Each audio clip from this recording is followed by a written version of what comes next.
নমস্কার বন্ধুরা, প্রতিমা রান্নাঘরে সব বন্ধুদেরকে স্বাগত জানিয়ে শুরু করছি আজকের রেসিপি। আজকে আমি পটলের দুর্দান্ত টেস্টি একটা রেসিপি তোমাদের সাথে শেয়ার করব। তার জন্যে নিয়ে নিচ্ছি 5 পিস পটল আর নিচ্ছি মুসুরের ডাল। খুব বেশি মুসুরের ডাল কিন্তু এতে লাগবে না। আমি এখানে 4 চামচের মাপে 2 চামচ মুসুরের ডাল নিলাম। এই ডালটাকে ভিজিয়ে রেখে গেলাম। এবার পটলটাকে কেটে নেব। পটলটা কেটে ধুয়ে নিয়েই কিন্তু ফিরে আসব। তবে তোমরা কেউ স্কিপ্ট করে রেসিপিটা দেখো না, স্কিপ্ট করে দেখলে বুঝতে পারবে না। চলো পটলটা কেটে ধুয়ে নিই। দেখো পটলটা কেটে ধুয়ে নিয়েছি। আর আজকের রেসিপিটার জন্যে পটলকে কিন্তু এইভাবে দুভাগে ভাগ করে লম্বা লম্বা করে কাটতে হবে। আর পটলের খোসাটা কিন্তু পুরোটা তুলব না, শুধু গাটা একটু বঁটিতে আমি ছিলে নিয়েছি। আর এদিকে যে ডালটা ভিজিয়েছিলাম, ডালটা কিন্তু সুন্দরভাবে ভিজে একেবারে নরম হয়ে গেছে। এখন এই ডালটা জল পাল্টে ধুয়ে নেব। দেখো ডালটা জল পাল্টে ধুয়ে নিয়েছি, একেবারে আমি রেডি। এখন এই পটলগুলোকে আমি এর মাঝের অংশটা তুলে নেব। একটা ছোট চামচের সাহায্যে এইভাবে নরম বীজগুলোকে আমি বের করে নিচ্ছি। পটলের অনেক রকম রেসিপি সবাই বানিয়ে খেয়েছো।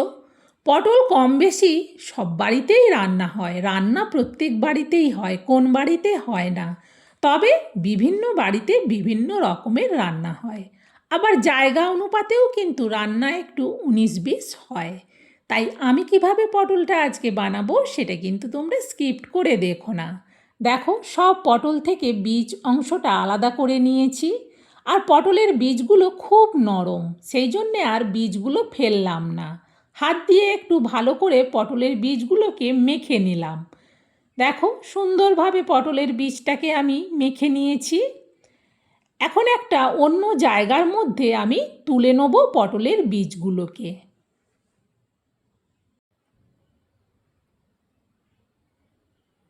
সবটা তুলে নিলাম। এখন আমি এতে দিয়ে দেবো মুসুরের ডালটাও। একেবারে পরিষ্কার করে বাটি মুছে নিয়ে নিলাম।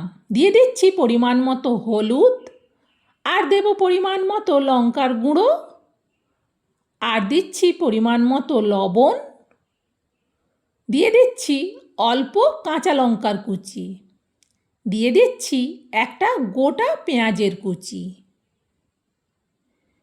আর দেব 4 চামচের মাপে 2 চামচ বেসন। এবার ভালো করে সব কিছুকে হাত দিয়ে মেখে নেব।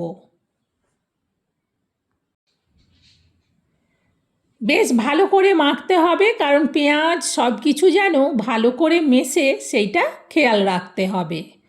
আর এইটা মাখতে গিয়ে যদি মনে হয় আরও একটু বেসন লাগবে, তখন কিন্তু আরও একটু বেসন দিতে পারো।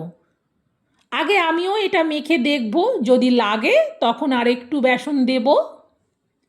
এটা কিন্তু একটু জল জল ভাব হচ্ছে, সেই জন্যে আরও 1 চামচ বেসন আমি এতে দিয়ে দিচ্ছি। এবার ভালো করে এটাকে মেখে নেব, কারণ এই পুরটা কিন্তু ভালো করে তৈরি করতে হবে। বেশি পাতলা হয়ে গেলে তখন কিন্তু রেসিপিটা ভালো হবে না। দেখো পুরটা সুন্দরভাবে তৈরি হয়ে গেছে। আর ওইদিকে আমার 5 পিস পটল এখন কেটে 10 পিস হয়ে গেছে। সেই জন্য আমি এই দিকে এই পুরটাকেও ছোট ছোট আকারে 10 ভাগে ভাগ করে নেব। তাহলে প্রত্যেকটা পটলে সমানভাবে পুরটা পড়বে। এখন এই পটলগুলোর মধ্যে সবের প্রথমে আগে পুরগুলো ভরে দেবো।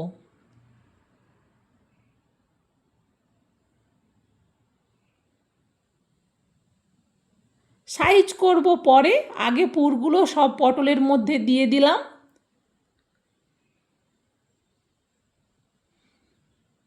এবার হাত দিয়ে ভালো করে পুরটাকে পটলে সাইজ করে নেব, যাতে কোনোভাবেই এটা রান্না করতে গিয়ে বেরিয়ে না পড়ে। সত্যি বলছি, পটলের এই রেসিপিটা দুর্দান্ত লাগে খেতে। এই রেসিপিটা দিয়ে গরম ভাতও খাওয়া যাবে, পান্তা ভাত বা জল ঢালা ভাতও খাওয়া যাবে, মুড়ির সাথেও খাওয়া যাবে, বিকেলের চায়ের সাথে তো কোনো কথা হবে না, দারুণ। সবগুলো রেডি হয়ে গেছে। এবার আমি গ্যাস জেলে প্যান বসিয়ে দিয়ে প্যানেতে দিয়ে দিচ্ছি অল্প তেল। আর এটা কিন্তু বানাতে খুব বেশি তেল লাগে না, অল্প তেলেই কিন্তু হয়ে যায়। এবার তেলটা একটু ভালো করে গরম হলে যতটা ধরবে প্রথমে সবগুলো এইভাবে যেই দিকটায় পুর আছে সেই দিকটা করেই কিন্তু সবগুলোকে দিতে হবে। আমার কিন্তু সবগুলোই একেবারেই ধরে গেল, দেখো পুরো 10 পিস একেবারেই ধরে গেছে। দেওয়ার পর এটা কিন্তু একটু উপর থেকে ঢেকে দেবো, ঢেকে দিয়ে গ্যাসটা কমিয়ে রাখবো।